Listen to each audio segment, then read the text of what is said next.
Hello, everybody. Hi, everyone, and thank you so much for joining us for our virtual Academy Talks series. Welcome to Academy Talks The Audience, reaching audiences at home and beyond, presented by Ontario Creates. My name is Katie Elder, and I'm the Manager of Programming and Membership for the Canadian Academy. Before we begin, we wish to acknowledge these Indigenous nations on whose lands we live and work. And as we are connecting virtually from different places across the map, we encourage you to go to native-land.ca and learn about the nations and traditional lands on which you reside. Thank you so much to Ontario Creates for supporting this conversation, as well as for supporting the Academy Talks The Audience series. A few bits of housekeeping before we start. The chat function is open and please feel free to use it liberally. Actually, let's get it started right now. Can everybody who is attending this call let me know in the chat what your last really great meal was? It'll make us all hungry, but also it helps us to see that you're here and say hello. Don't forget to use the drop-down menu in the chat and post your chat to panelists and attendees so that everybody can see it. Also feel free throughout the conversation to use the Q&A function that's down at the bottom of the screen. Please drop your questions in there and we will review them throughout the conversation as well as save some time at the end to answer all of those. Oh, I'm looking at all the food now. This looks so great. So with no further ado, I'd also like to invite our guests to join this chat. Today, we are joined by a really incredible group of people who have offered to share their insights with us. They are Samah Ali, who is the founder of Sisterhood Media, Sergio Navarrete, who is the director of The Cuban, Vanessa Matsui, who is the writer, creator, and director of Ghost BFF, and Terence Mbulaheni, who is the channel manager and digital strategist for Skyship Entertainment Company. And I will pass this off to our moderator, Laura Mingail, who is the founder of Archetypes and Effects. Hello, everyone. Thank you for joining us. Welcome. Hi. Thanks for having us. Hi. Thanks, Katie. I'm really excited for this panel conversation. We have about 45 minutes for discussion. And like Katie mentioned, for everyone in the audience, in addition to your food choices, feel free to ask questions to our panelists via the Q&A chat. Specifically, we've reserved about 15 minutes for questions at the end of the hour. I'm really excited to hear questions that you have for us. So without further ado, let's start with quick introductions from our panelists. Katie, thank you again for the introduction. Samah, if you could start, tell us a little bit about what you do. Yes, hi everyone. Thank you so much to the Academy to be here today. My name is Samah Ali and I'm the founder of Sisterhood Media. Sisterhood Media is a production and distribution organization that focuses on distributing media for and by marginalized folks. So primarily, we offer a lot of resources and have our main product, a streaming service called Sisterhood Media TV.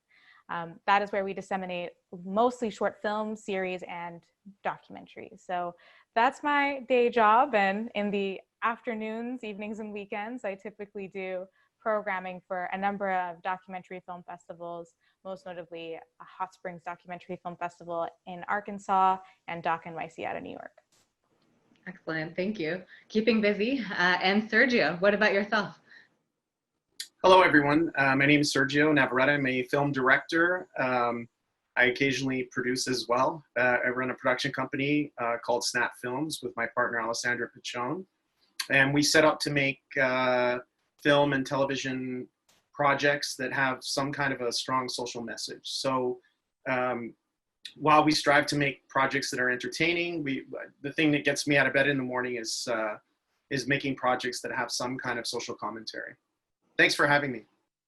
Excellent. Thank you. Terence, what about you? Oh, I think we're having audio. Can you hear me now? Yes, I could hear you now. Awesome. Awesome. Hi, everybody, and thanks for having me here. My name is Terence Burahimi. I am the channel manager at a great company called Skyship Entertainment. So we basically create content for kids, parents, and teachers. And that's basically what I do every day. I just manage all that content on YouTube platform. Just 1 billion views a month. And then Vanessa, last but not least. Hi, I'm Vanessa Matsui. I am the creator, actor, writer, sometimes director of a short series called Ghost BFF, which my second season just launched in June, I think. And it's a dark comedy about two best friends, but one is dead. Excellent. So to say the least, what you all do is quite different. And your content itself is distributed across totally different platforms. But what's similar, I always like to start with that, is that you all offer content that matters to audiences, as we all strive to do. But before we get into how you've adjusted your plans during the pandemic, I'd really like to start with why. So why did you choose the platforms that you currently have content that you're distributing it on? What are the benefits of the platforms for your content? Samah, why don't we start with you? Yeah, so we primarily focus on VOD, specifically SVOD products. Sisterhood Media TV really came out of the joint vision of having marginalized folks all on one platform where we don't have to scroll through hours and hours of multiple videos in different swimming lanes on the prominent Netflix and of course Crave TV and in America, all the other streaming channels. And so having our one platform and primarily focusing on short films was really important for us because we could actually focus on stuff that are by, our identity groups and then similar to. So we really work towards actually making things that are about identity to have a through point. So if you're watching something about a queer boy out of Toronto, you can also watch a queer love story in Vancouver, and it all be on one platform that you know is catered to you. So we thought it would be best for it to be on a VOD platform because it allows our users to go to it and select what they want, whenever they want, and wherever they want. Interesting. Totally different. Sergio, you've gone the theater route, even during the pandemic. Why? It's interesting looking back. It really is. I mean, hindsight's 2020, and it's always great to say, well, I had this big master plan, and this is the way, I can't say that in this situation. It's like when you've gone to war, somehow I was on the front lines and this happened and that happened. But the truth is that we were very much reacting in the moment to something that was unprecedented and traumatic for all of us. And what made the pandemic unique is we were all in it together. So I got busy very early on getting on Zoom calls with my peers and colleagues and people I respect, including our provincial minister, and just trying to find ways that we can bounce back, because there was a critical moment. There's that seminal moment where I could have hid under a rock and there was talk of just shelving the movie and then see what happens one day. And I'm not about that. So I really encouraged our team to have meetings about brainstorming what can we do. So the first reiteration, or first sort of initiative was the Canadian Film Fest. And I give a lot of credit to our Canadian distributor, A71, who had, the foresight and the courage to take it on. But we basically went virtual for that film festival. This is coming off, we were midpoint in a festival release. Like we were at Pan-African Film Festival where we won the audience award, and we were all on a high, and it was, an incredible experience. And then the pandemic hit, so everything changed. So that experience was interesting because Super Channel screened it once, and then we had a Zoom Q&A afterwards. So that was the beginnings of what ended up being an exclusively first window drive-in release across Canada and a virtual release in the US in over 50 cities. So again, it's like even the critics and the journalists in the US didn't really understand virtual cinema. So again, I give a lot of credit to Brainstorm Media, who took it on, and then my publicist at 42 West, who really pushed and tried to educate the journalists and critics that virtual cinema is like an actual theatrical release. So embrace it, this is the wave of the future. And I think ultimately change is imminent. A lot of these things were already in the air. I think the pandemic just accelerated something that we were all discussing anyways, which is how do we find other ways to get our content to the people? Right, and I'd love to dive into that a little bit more later as well, because you've done such interesting things. And Terence, also how you distribute your content, even prior to the pandemic, is different. So you're focused on YouTube, and like I alluded to a little bit earlier, your platform alone gets over 1 billion views a month. Which is quite incredible. For your content specifically, why did you choose to distribute on YouTube? I think that question is probably best answered by my employers, but I can talk about the benefit of being on YouTube. Yeah, absolutely. Yeah, so number one, YouTube it's available in 90% of the world, and it's a free platform, and we know that everybody is there. So if you are creating something that you want the audience out in the world, including kids, parents, and teachers, which is where they go to find all the resources and all the videos to be able to teach kids, it just makes sense for us to be there. It's a platform that does not require anybody to pay money, provided you've got internet, and the rest of the world is getting to a point where internet is accessible. You can kind of say it's a democratic platform. It's free. So it's just easy for us, and then we can react if you post something today. Parents and teachers and kids are able to view that video right away. So, yeah. Excellent, that's helpful. And then Vanessa, for Ghost BFF, I love the variety of content that we're speaking about here.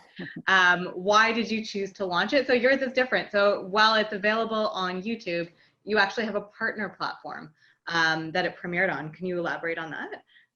Yeah, so for season 2, we went with Shaftesbury's Kinda TV. We decided to go with that, with their YouTube channel, because of their built-in audience. It was really important for me and for my producers that people would get to see this, and I just felt that putting my web series out on the web, it's just so easy to get swallowed up. So we were actively looking for partners that could provide our demographic, our demo audience, which Kinda TV was a perfect fit. Right. And then would you say, so as a follow-up, during the pandemic, did that help? Was it a positive? Was the pandemic, of course, not positive, but positive in terms of viewership or discoverability of Ghost BFF, negative or neutral? Yeah, I mean, I definitely felt rushed in post-production because I wanted to seize this opportunity where people, aren't going out as much. And so it was important to get it out there as quickly as I could to hopefully maximize the potential of eyeballs. And I'm not sure. I'm really happy with my views. I feel like in about a month and a half, I'm actually really, really happy. So I guess something is working. But yeah, something different we did for season 2 that we didn't do for season 1 was employ influencers, like Instagram influencers. And we have really discovered that we have this kind of Instagram-y show, that our audience is really on Instagram, and with the right influencer, it was like night and day, pre that influencer and post. That's interesting, because influencers are there. So in theory, with one click, people could then discover your show and start to watch. How did you find the right influencers to drive people back? So we were working with Touchwood PR, and they were awesome. And they reached out to, they had worked with like an influencer agency, I guess, previously. And they had found, something that was really important, because my show deals with mental health. I should have maybe mentioned this, but the dead best friend died by suicide. And we have these mental health mindfulness PSAs that accompany each episode. So while it is a comedy, there is a very dark but also holistic side to the show. So there was a lot of thought put into the type of influencer that it was going to be. And we reached for people who had that tone. They were funny, they were female identifying, or but also were really open about their own mental health struggles. Okay. Yeah. That's helpful. And then let me say, so Terence, Yep. your content is quite different. It's family focused, teacher focused, and as you had mentioned. I'm going to say, I think I know what your answer is, but would you say it was a positive or negative impact on viewership because of the pandemic? I think it's neutral, in a sense that views, yes, went high because parents and kids, everybody was home. So parents and teachers, they needed something to continue the classes from home.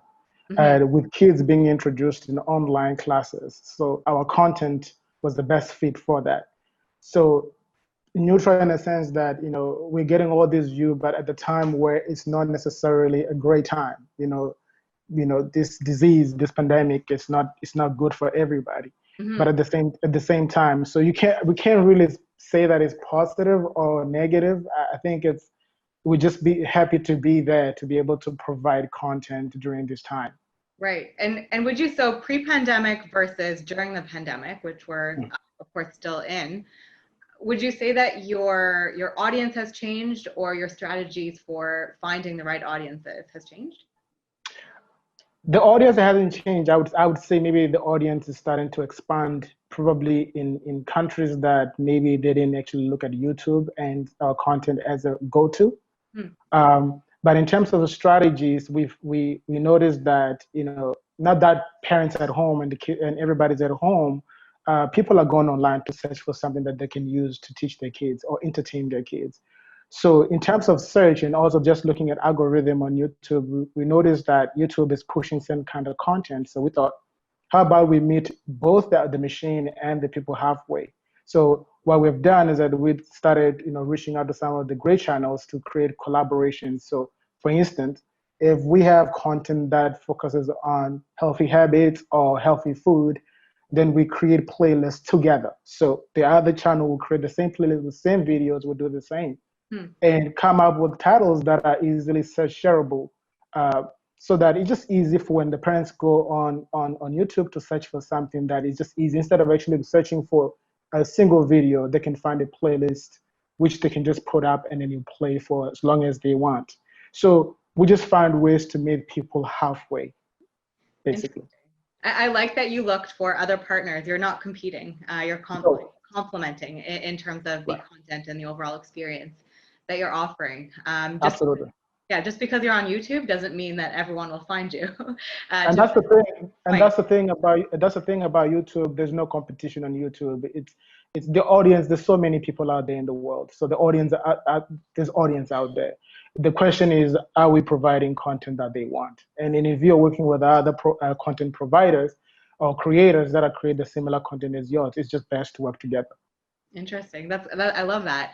And Samah, it's very different for you. You have your own platform, and you actually offer a lot more than simply content on a platform. Can you share more about what you're doing, and maybe also how it's changing, how your audience has been changing in terms of what they're gravitating towards in terms of your programming? Yeah, I think, you know, we have the same philosophy as Terence of partnering with folks that are, you know, traditionally would be competitors, but we actually are trying to build a coalition of people who are working towards media equity. And so we've worked with Seed and Spark, and I've connected with the folks at Kweli TV. And these are all platforms in their own respects that kind of fall within the same dimension of us, even though they're kind of our partners in the States. Excuse me. In terms of anything that's happening here in Canada, it's been really interesting because we partner with a lot of film festivals. We co-present a lot of content, and that's actually where we find a lot of the films that we will likely acquire. We also work with the CFMDC because they have been a huge partner. Obviously, they have, you know, a huge collection of so many different short films that span years, and we find that is a great cavern of pulling out stories that, you know, had a festival run and didn't go anywhere else, or are on a private link on Vimeo or on YouTube. Vanessa, I'm sure you really identify with this because you didn't want your series to just, kind of go out into the abyss. It's something that with our platform, we are actually welcoming these filmmakers on, and they know that their audience is in their demographics and will understand their stories. Mm-hmm. Interesting. And how do you find your audience? Well, so COVID has been really interesting wrench. I'm sure everyone has kind of felt that in their life. We had our screening series, What If Media Looked Like Us, where we actually traveled across Ontario and connected with different young people across the province and had shorts programs and welcomed on directors and community leaders that actually were talking to the specific themed short programs. All of those shorts will be found on Sisterhood Media TV as well. Naturally, we can't meet in person anymore, and so we pivoted our programming into 3 different kind of direct responses from What If Media Looked Like Us. The premier one is our Instagram Live on the Couch series, where we actually welcome different film professionals. So not actually people who work in productions, people who work in the industry who kind of go amiss and no one really knows where they are and their roles are like, what do they even do? And so we feature them on our Instagram Live, and we actually ask them real questions to have an authentic conversation about what it is like to be X person working as a film programmer, as an entertainment lawyer, as an executive at an arts administration. And so young people can actually understand, these roles exist first and foremost, and someone like themselves actually inhabits those roles. And, you get a real interesting conversation about equity and what equity has not looked like in Canadian media for years, and where we now suddenly care about what it looks like in the future. And so that's what we do for IG Live. On our platform, we have movie night, which actually we have one happening this Saturday at 6 p.m., where we screen films that are going to be on Sisterhood Media TV. So, for example, this week we have Badassery coming out, and we spoke with the directors of Badassery, Sunita and Serafina, about their film about young female DJs in the city of Toronto and the GTA, and carving out a space for them in a world that is very masculine.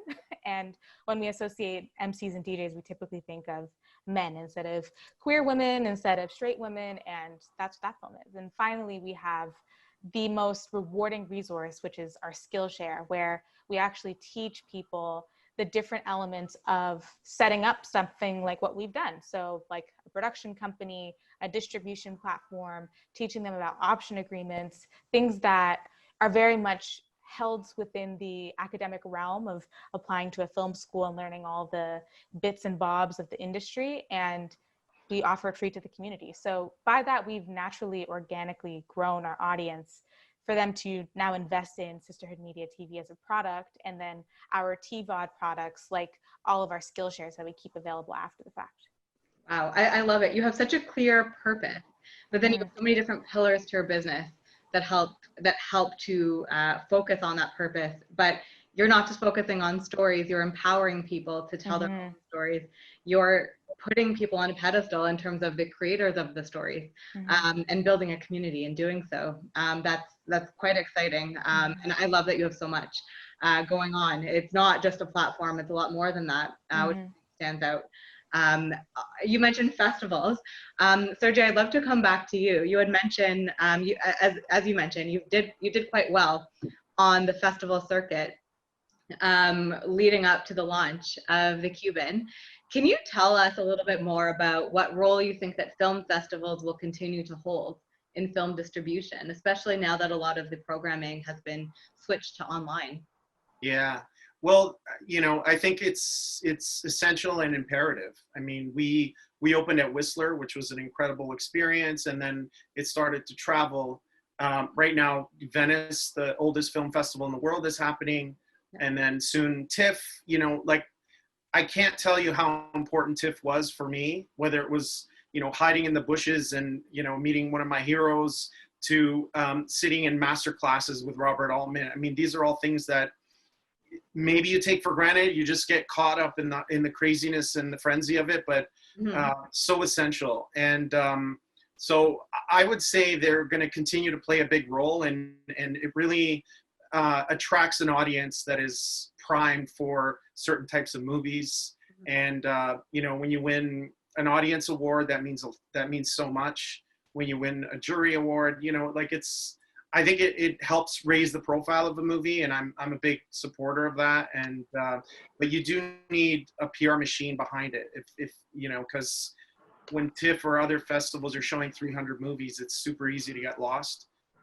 What we had going for us was, you know, an Oscar living legend, Luke Gossett Jr., and Oscar nominee Shohreh Aghdashloo, and Lauren Holly, and Anna Golia, and Giacomo Giannotti, who's the heartthrob and star of Grey's Anatomy. Like, all that helps. And I think the fact that it focused on Afro-Cuban jazz, and ultimately the theme of it was elderly care, which is strangely on everybody's mind right now. So yeah, there's several things at play, but to answer your question, I think film festivals will always be there. I think they will evolve. This year we attended Cannes for the first time virtually, which was very strange. I missed the rosé and the croissant, but I had the rosé. It is what it is. It is what it is. I had the rosé. There was a whole VR version of Cannes, and actually I'm attending opening night tonight for Venice. There's virtual drinks. It's not quite the same. No, it's not. No, it's not.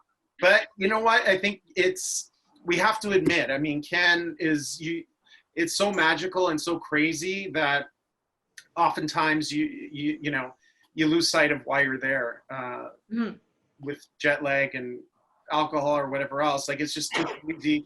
Whereas this year, I think it was a lot more focused, and I think people enjoyed the experience of meeting virtually and really having meaningful discussions. So definitely. On that note, is there anything, just having gone to Cannes and probably going to upcoming festivals in different ways, how do you think that they need to evolve to continue to help?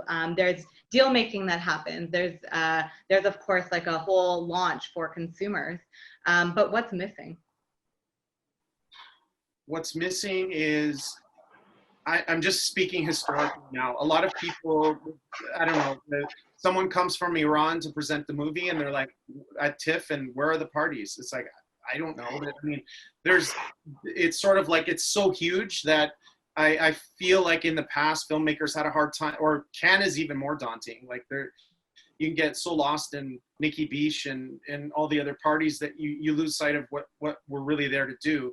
So I think it's just streamlining and really focusing on, you know, the appreciation of cinema, and really encouraging the networking aspect, because the most meaningful relationships that I made in Cannes were over 3-hour dinners, you know, overlooking the ocean, where you can really get to know people, right? As opposed to a little bit of the speed dating that we used to do at the Canadian Pavilion.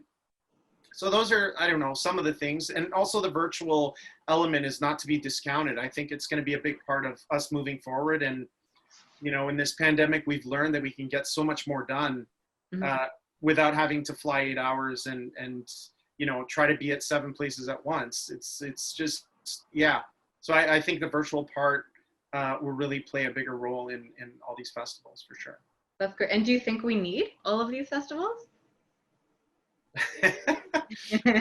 I mean, Toronto, I don't know what the number is, but it's staggering.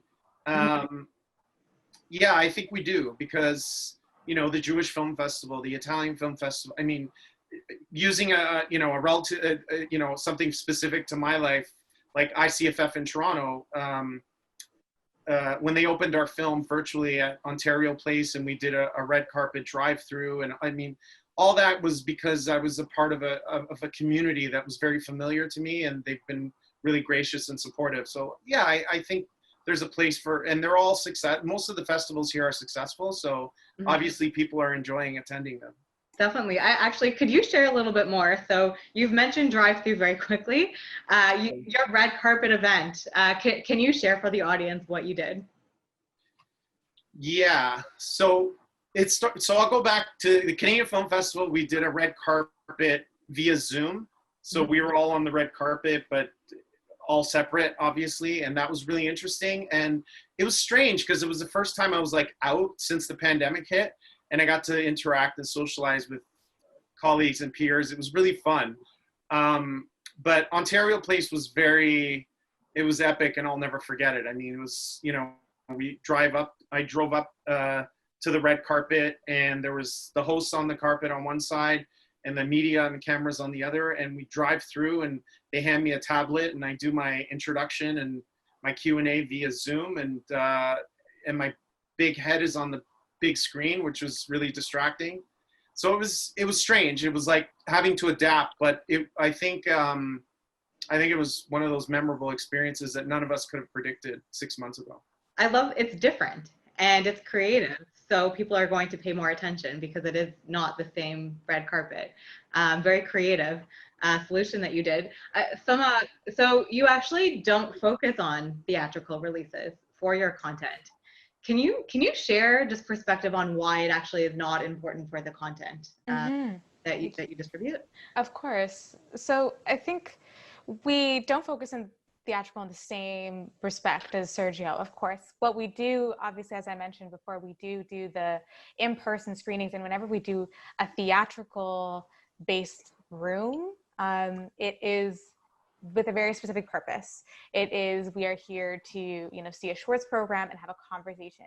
And that conversation is very active. It allows everybody in the room to actually feel a part of what is happening on stage. And so we, even with the structure of our screenings, we actually try to avoid going to theaters because, you know, it's very passive. It's very audience members and then, you know, panelists and screen. We actually prefer to be in larger rooms that have projectors. That way we can level the playing field and we can create a circle, or we can create rows, but everybody is still looking at each other eye to eye.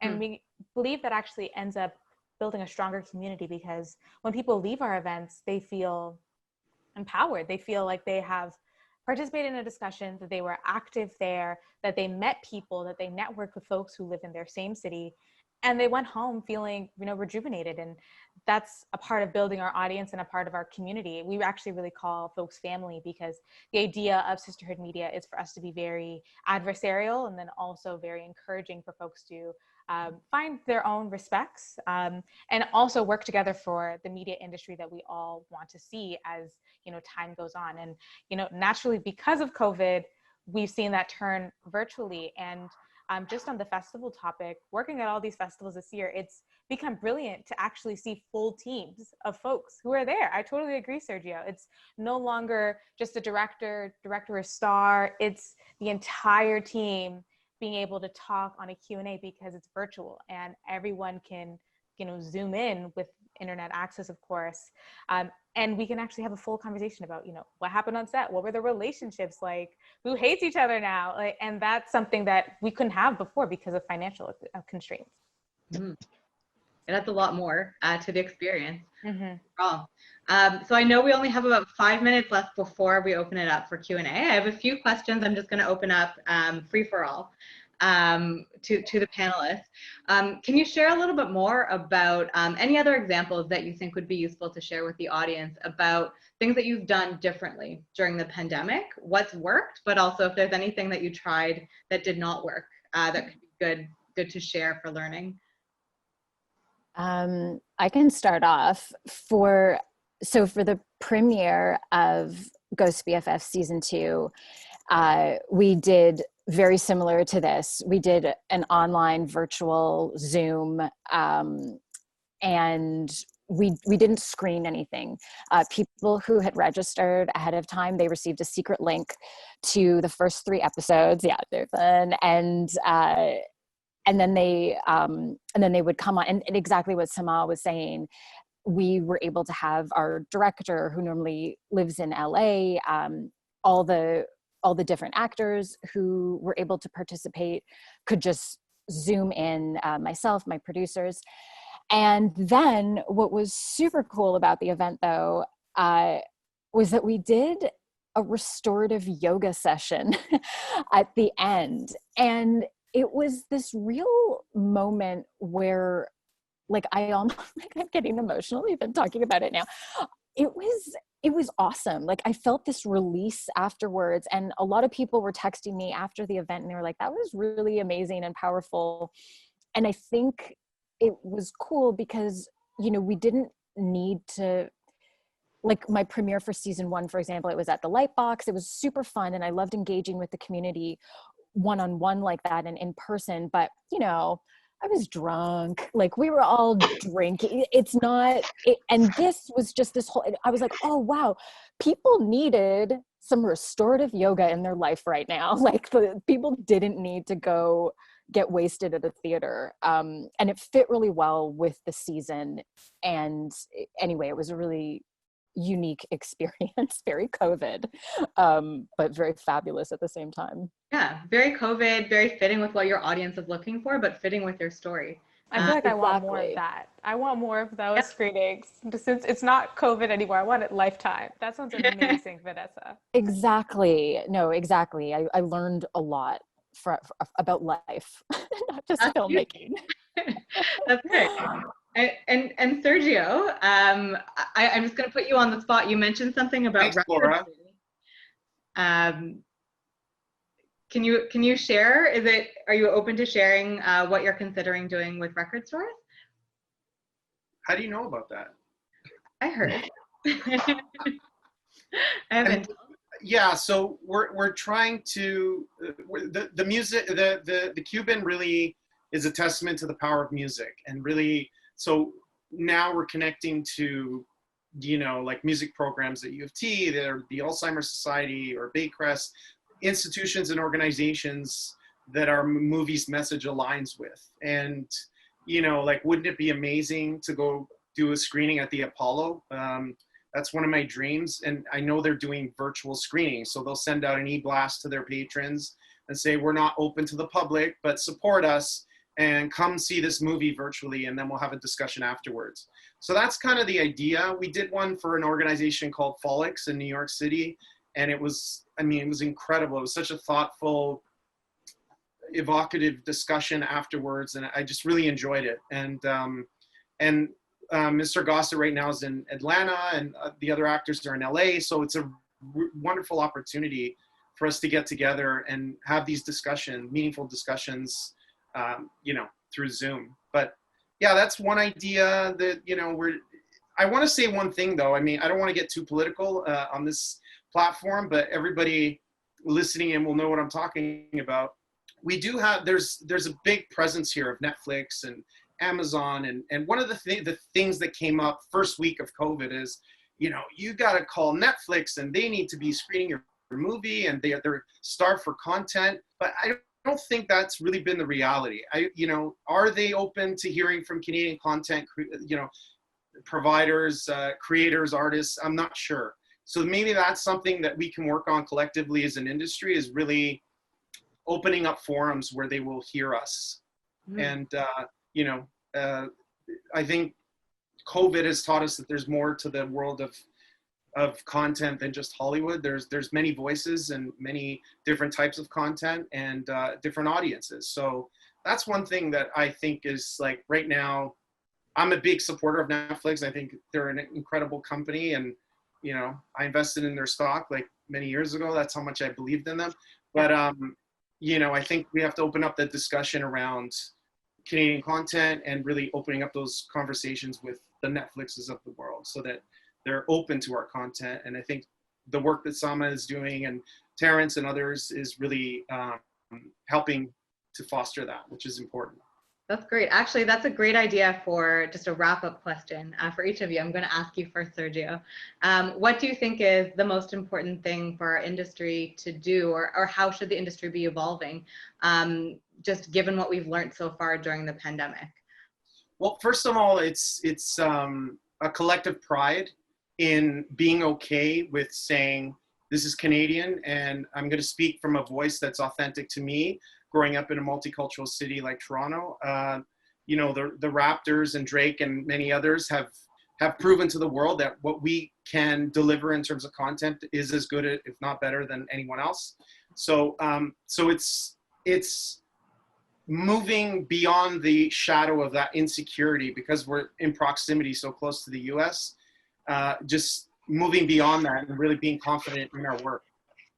That's great. And then Terence, what about you? What do you think we should be focusing on? Well, YouTube sort of exposes you to the world. So, just looking at the numbers and how viewers interact with the platforms. And I think the pandemic had really opened up our consciousness to how the world is actually living with the pandemic. So I think when we create content moving forward is actually understanding that there are human beings outside of our borders. And they're also interested in hearing other stories, and they consume content the same way that everybody consume content. It's just sort of like representation, understanding that the world is a bigger place, and there are people out there in the world that also want to watch your content, no matter where you are from, how you look like, culturally and otherwise. Right. Just open up, create all the content, and look at the analytics and listen to them. What are they saying about your content?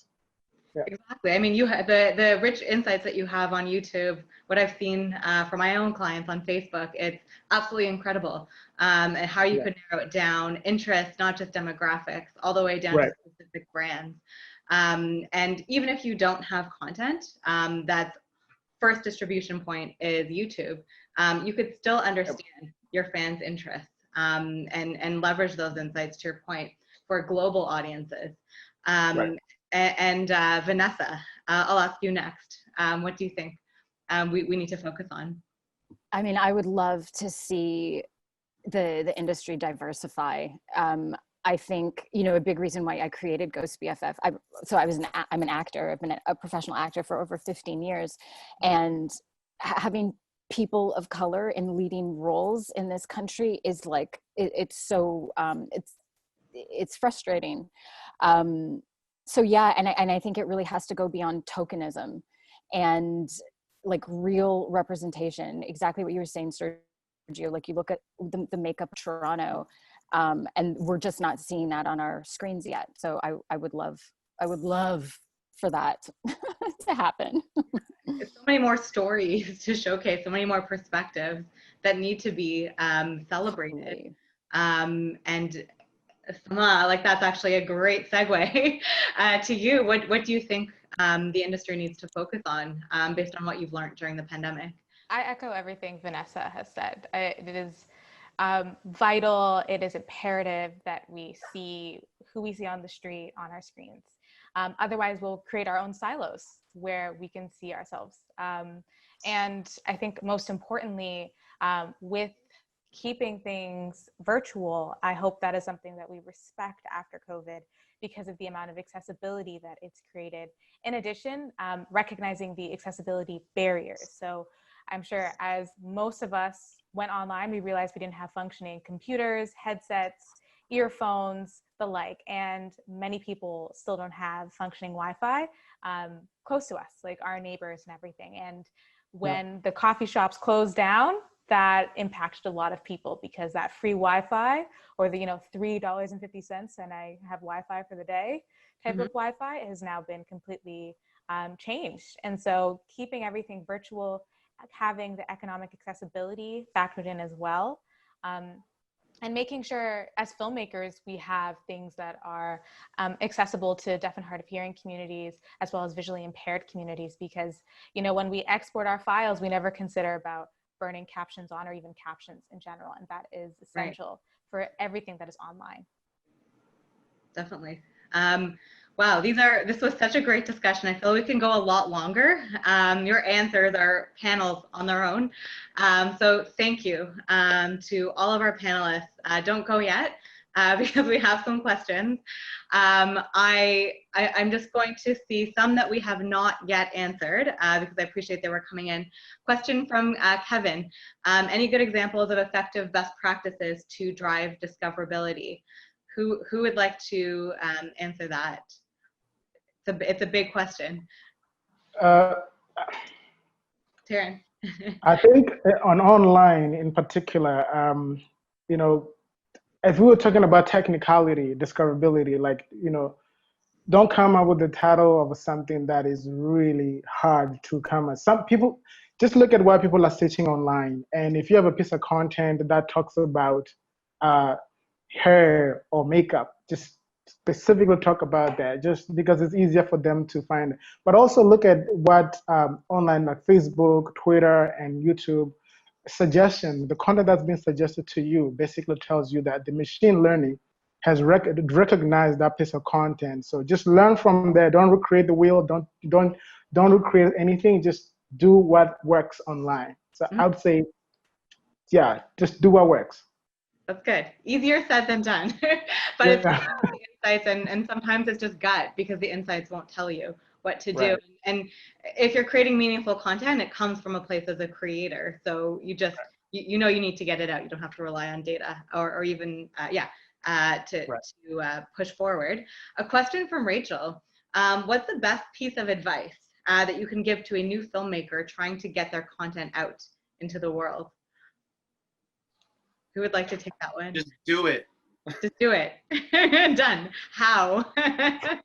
Well, I think when I started, you had to buy 35 millimeter film and have a massive crew and a lab, and and then people like Ed Burns paved the way for a new way where you can make a movie on a little camera or an iPhone. So we're not limited by finances anymore. Like, I made a movie called The Colossal Failure of the Modern Relationship on a credit card, just because I was frustrated and with waiting, because development can take forever. So now I won't do that anymore. When I have that urge, I will pick up a camera and take the advice of one of my early mentors, James Cameron, who just said, if you want to be a director, go direct something.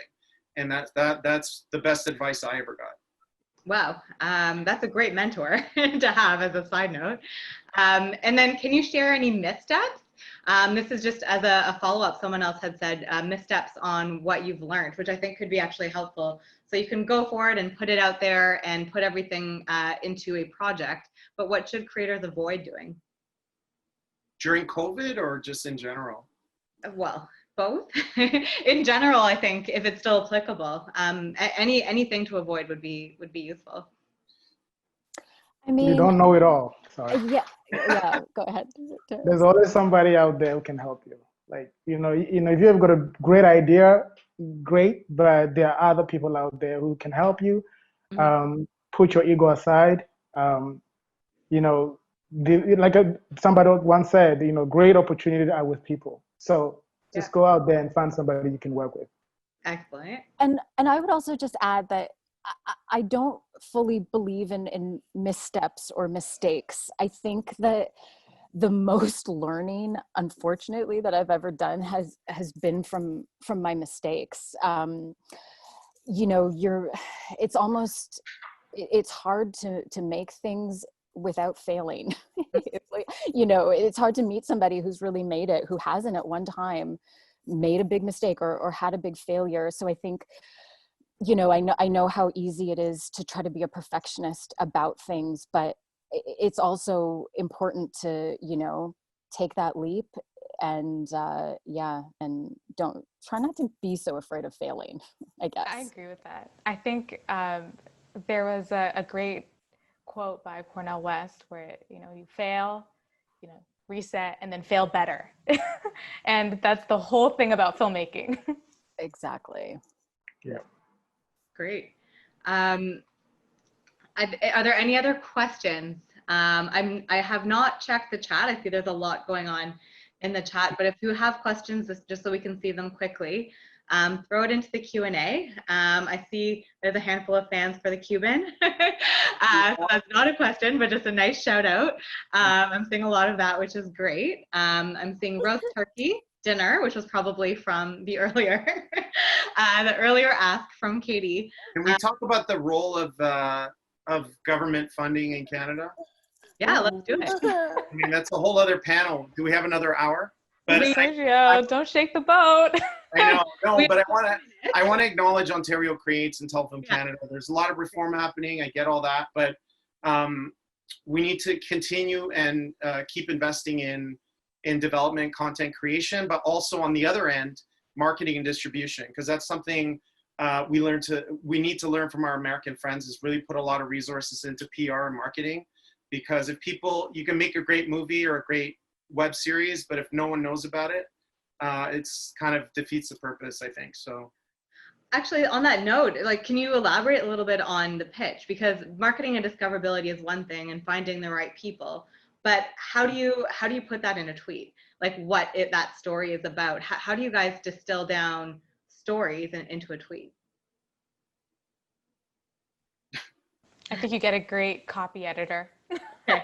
If anything, I was speaking to one of my team members at Sisterhood Media today, and she was talking about how there is, a huge conversation worth having a social media etiquette practice for filmmakers, because with each film, with each series, with each anything that you create, it is, tradition for you to start your own Instagram page or Twitter page. And after a few tweets or after a few posts, a few stills, it just becomes completely naked and dull, and there's no engagement. And, I'm sure Terence can talk to us all day about engagement and the importance of that.